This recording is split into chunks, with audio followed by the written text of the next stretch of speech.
or beyond? Okay, you first. Okay, possible sa sagot. From the briefing na nila sa akin on ano yung Maxiverse. Actually, universe siya namin.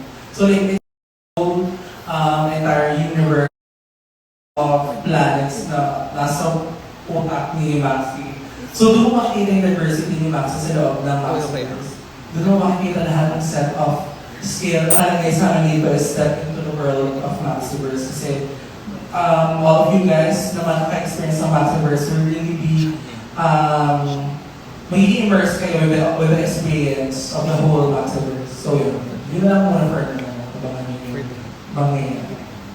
Ayun, nasagot na niya. First. Except that would be right. Yes. Okay. So, since Maxi from season 3 ng Drag Race Philippines, naging trademark mo na yung pagiging generous.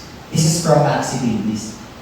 And they're asking, the fans were asking if ma-share mo ba yung concert mo sa ating mga baby drag queens?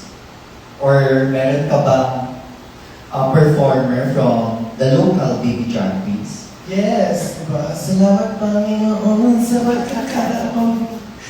Now that I have a platform and opportunity for them, of course, magbibigay tayo, mag-share tayo ng mga oportunidad sa kanila. Kasi gusto ko rin naman maranasan nila yung mga nararanasan ko ngayon. Lahat naman ng meron ako, hindi naman para lahat kasi yung pera akin lang yun.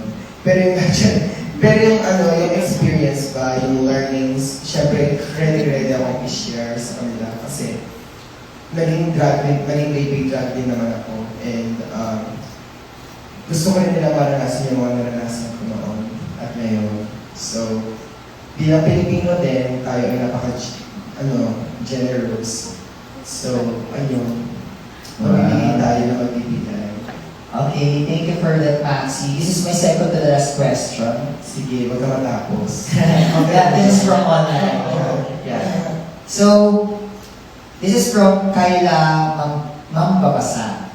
Hello, Maylangga. How do you take care of your vocal health? Especially before performing multiple songs and with high notes, are there any exercises that you are doing before warm up your voice? Yes, I prepare my vocal cords every day. Kapag gising ko, nag-vocal warm up ako.